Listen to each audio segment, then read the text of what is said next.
So let's bring to you the latest news update, and we start on the Medina Adenta stretch. And residents along the Medina Adenta highway, they've massed up this morning to march to protest or intensify advocacy to compel government to speedily finish the 6 uncompleted footbridges along the stretch to end the needless death. A violent protest we know followed the latest knockdown on Thursday after 18 years, after an 18-year-old high school student of the West African High School was hit by a taxi, dying subsequently on the spot. Well, let's speak to Salom Brantier. He's a member of the campaign Fix Our Footbridges. It's a hashtag that has now gained more prominence, but he's one of the leaders of the protest march this morning. Good morning to you, Salom Brantier. Yeah, hello, good morning. Well, and so indeed, you have marched up. How many of your colleagues or fellow residents have you been able to mass up to protest or to march, so to speak? We have quite a few people mass up here. People are still coming, and we are also being. Just a second. We are also being accompanied by a large contingent of police who have come here to come and visit us for the march. So we are going to start proceeding in a very short while.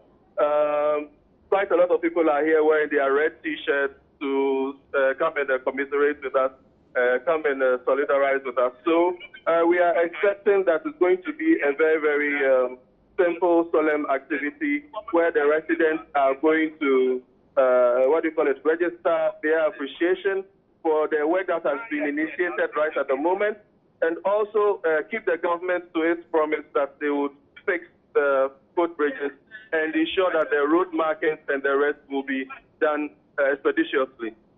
We're getting some mixed information, so to speak, if I can use the phrase, about whether the march will come on or not. Was it that your front was divided? Yes, the ranks of the leadership were divided with regards to certain procedural aspects of it, but we have decided to proceed with this as residents because it is in our best interest for this to happen. And basically, you want government to meet its timelines. What if they are not able to meet the timelines efficiently or adequately as you would want it, or they have promised? So if we are not able to meet, they are not able to meet the timelines, I'm sure there will be a very plausible explanation for it, because the government has been very enthusiastic in their approach towards solving this problem. So we therefore do not expect that any delays will be as a result of negligence as it used to be in the past. Okay, a last question though, not related to whatever your concerns are on the highway, that's the Medina Adenta highway, but we also know that there seems to be some same coloration in terms of the e-posters that are related to paying no tolls because the motorway is bad. Are you related to that sort of hashtag and the protest on social media in any way? What we are doing is in solidarity with every other resident of Ghana who has problems with their roads. We expect that the government will assist us to ensure that we have safe roads, so that the police themselves do not have to suffer too much in trying to keep order. Because the biggest problems we've had is that the roads are bad and it is causing death and injury to innocent citizens. Well, we have to leave you there. We can hear a lot of the background noise, just giving us the indication that, of course, the residents along the Medina Adenta highway, they have decided to be part of the march. They call it the peaceful or solemn march. It's more like a protest in effect. And we know that it's after days of that protest, that demonstration by a resident on the stretch, because an 18-year-old student of the West Africa Senior High School was hit by a taxi on the highway when she was trying to cross from the West Africa Senior High School end to the other end. And subsequently, we've had all the concerns being registered about how and why the 6 footbridges on the stretch need to be completed as speedily as possible. But in relation to that, former Deputy Information Minister Felix Ofosukwache is asking Ghanaians to hold the Akufo-Addo government responsible for the many lives perished on the highway. Mr. Ofosukwache believes the numerous deaths are a result of government's failure to complete the 6 footbridges on the main highway. Mariam Kasim, the daughter of a porridge seller, was knocked and killed subsequently on the Adenta Medina highway on Thursday while on her way to school, which triggered a violent protest. And we all know subsequently what followed that. Speaking on JoyNews analysis program, news file Felix Ofosukwache revealed that the NDC administration left enough resources for the completion of the projects. On the 7th of January 2017, when Nana Akufo-Addo took office, he essentially had assumed responsibility for all assets and liabilities of the state of Ghana. So it became his responsibility to address all concerns relating to ongoing projects that had not been completed. And I do not want to bore you with the history of this route, but it is important just so that the facts are clear and we know who to hold responsible for what, because that is ultimately at the heart of governance. This road started under the Kufuor administration. At the time that we came to office, it had reached less than 10% completion rate. There was no dedicated line of funding, as you would expect for a major road like that. So we had to float about 400 million Ghana cedis in bonds to complete that road, and 2 others that were on Government of Ghana funding. So at the time that we were leaving office in 2016, the road itself had been completed. Concrete slabs and pillars had been erected for a footbridge to serve pedestrians. What was left was some finishing touches, staircases and guardrails, and other things that would make sure that it was in good shape for pedestrians to use. 2 years, in my view, is sufficient for the government that replaced us to have fixed this footbridge. They have had plenty of opportunity and they have had the resources to do it. It does appear that they did not prioritize the completion of these footbridges. Now, the managing news editor of the Crusading Guide, Abdul Malik Kubako, is however dismissing these claims. He accuses the NDC of being selective in their criticism, while also being guilty alongside the MPP government in not fixing the 6 footbridges. If my impression is wrong, you can quickly correct me. All right. But I got the impression that Felix was assuming that this particular project, Medina Pantan reconstruction project, was part of the Gang of 4. Yes. No. I was. This road was not government of Ghana funded. It was funded by the Arab Bank for Economic Development in Africa and the Saudi Fund. This road, the contract, I have it here, the contract was awarded July 2008. Construction proper commencement date was August 2009. The contractor is China Water and Electric Corporation. This is the consultant's thing. And indeed, interestingly, the NDC's own document, Better Ghana Agenda, Top 50 Achievements of Professor John Evans Atta Mills, led government in his first 2 years in office. Page 8. Medina Pantan Road, 5.6 kilometers. Bidea funded, they themselves. The point I was trying to underline is that this selective amnesia that informs our discourse because we seek partisan advantage. Otherwise, my brother should have also considered that, look, if by 2014, this was the status of the footbridge, 2014 September to January 7th, 2017, you couldn't deliver. But you are able to question why this administration, and rightly so, because don't get me wrong, also 2017 to now has not delivered. Meanwhile, ranking member on Parliament's Roads and Transport Committee, Kwame Agboja, is urging the Ministry of Roads and Highways to reclassify the Medina Adenta Road from its status as a highway. He wants the road to be designated an urban road so that speed limits on it could be reduced and also help stop knockdowns. Mr. Agboja says with the springing up of structures along the road, it is now less of a highway. We are in 2018. If you look at some of the roads we have, if you take the N1, if you take the motorway and the Adenta road, they are classified as highways. In other words, maybe people are thinking the interface between pedestrian and vehicles are reduced. But in reality, if you were to be on the N1, almost all the sites are heavily built up. So it is no longer a road on which the speed limit that exists right now should exist. We should understand that it's in a built-up area. Even the motorway, these days you see commercial drivers stopping and picking passengers. And I'm saying that when we go to redesign the motorway, for instance, we should disclassify it and make it look like an urban road so we can put in enough exit and entry points safely so that people can get off and come on.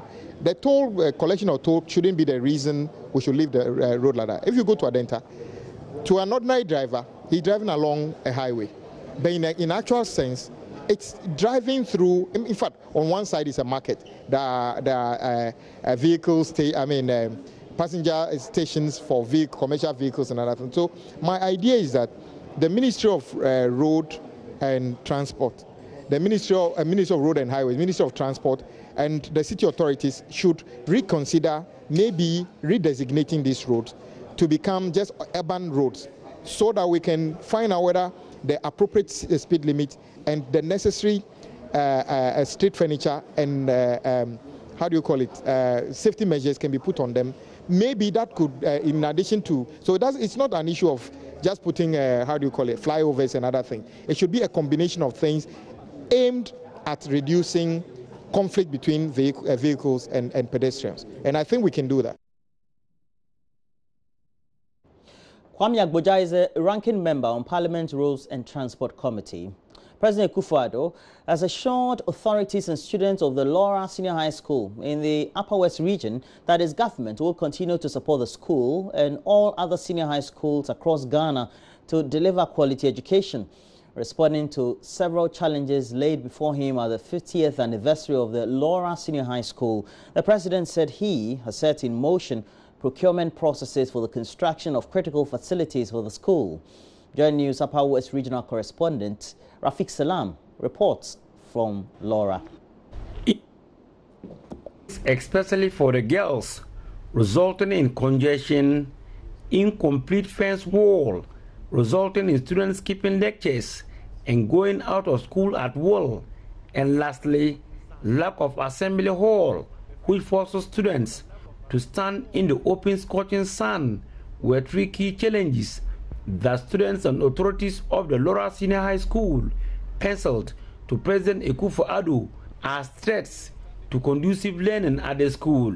I have set in motion procurement processes under the Ghana Education Trust Fund for the construction of a new assembly hall complex for Laura Senior High School. I've already directed the Regional Security Council to liaise with the District Security Committee and the landowners to address the issue of the school's boundaries as soon as possible. Again, Laura has been chosen as one of the 20 locations for the establishment of state-of-the-art technical, vocational, and educational training TVET centers in the Laura traditional area. Let me also inform you that Brifo Senior High School, which falls under your jurisdiction, is being converted into a model school. The government is in the process of completing the Bodouine Senior High School block. President Akufo-Addo, who is the first sitting president of the country to visit the school in its 50-year history, paid glowing tribute to the founding fathers of the school, a special Hispania headmaster, Alhaji Rahim Badamusi, for not only laying a strong foundation for the growth of this school, but also for his significant contribution to formal education in Ghana. Paramount Chief of the Laura traditional area, Napo Wele Kabo III, spoke of the benefits that the people derive from the establishment of the school. The establishment of the school brought secondary education to the doorstep of many children who would otherwise have been denied because of the inability to travel to Nabrongo, Tamale, and beyond because of financial difficulties of their parents. Deputy Minister of Roads and Highways, a member of Parliament of Lora, Anton Inyo Abefakabo, elaborated on the benefits the Ghanaians stand to gain on the implementation of the free HHS policy. The policy of free senior high school, Mr. President, has lessened our burden. My colleagues, members of Parliament, will attest. Our common funds are now being channeled to helping tertiary education. Well over 400 students have benefited from free senior high school from last year, and well over 300 more have benefited from this policy. The Golden Jubilee of the school was marked with the theme Honoring Our Past and Creating Academic Excellence for Ghana's Future. Some distinguished personalities were given awards for their contribution to the development of the school. Reporting for JoyNews, Rafiq Salam, Laura. A good one there. But before we go, Love FM's Beauty and Bridal Fair ended with patrons overwhelmed with attendance. The three-day event saw exhibitors sell their wares at discounted prices, whilst would-be couples also interacted, inquired and shopped for their weddings. Prince Apia has a wrap-up of the three-day event and brings us the latest.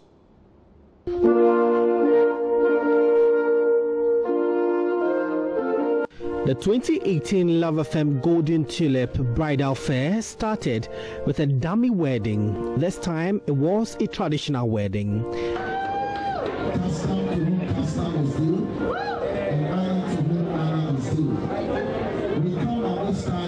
Then later in the evening was a single summit, which ended the first day. So it's important for you to observe. Be very, very observant when you are going out. Look at how he treats his sisters. Look at how she treats her mother.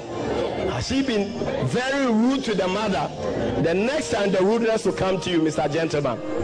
Don't let anyone give you pressure so that you won't enjoy. And they be now hey, and all my friends are married, and oh, my sister, if you knew how precious being single is and how you should have fun, this is your time to discover you as a person, the things you love.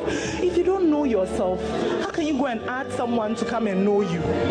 And this is your opportunity to find financial freedom. And please don't let anyone lie to you, women here. If you think negatively about marriage, you definitely would not attract the good of marriage. But when you think positively about marriage, then marriage can be good for you. A free makeup session started the second day with a fashion show continuing later in the evening. There were splendid performances from both the young and the old.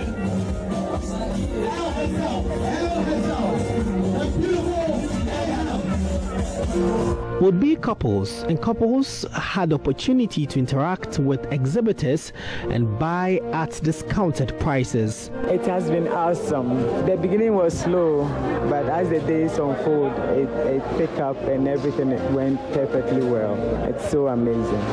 I'm so glad to be here, and I can't wait to be here next year. It was very good. I was expecting more, and I think there were lots of people around, and the patronage wasn't all that bad. So I'm expecting that then the upcoming one, a lot of people should come. This is my first time.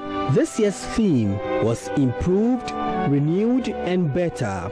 Officials were impressed with the outcome. As confident as we are in believing that all patrons and exhibitors who will be part of this year's event won't regret, we also believe we will be braced up for a smooth and fruitful interaction between patrons and exhibitors. This is our 8th year of organizing the bridal fair.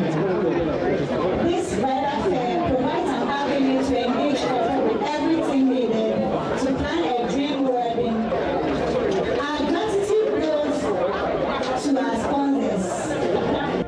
Golden Tulip Round Pavilion was the center of attraction for the 3-day event.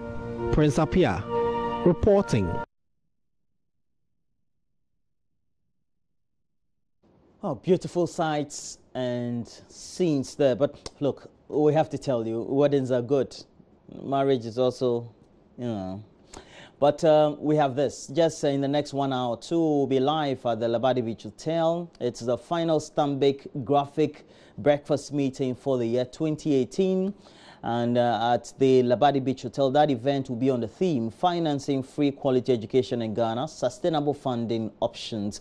And among the panel will be Professor Nezaite, a former Vice Chancellor of the University of Ghana, and we all know he's an economist as well. And economist Israel Titi Ofer is also going to be there. We have the principal of SOS Hyman Minor International College in Tema, and Professor Opukwa Monkwa, Director General of the Ghana Education Service. Please stay with us. We'll be right back with all the details.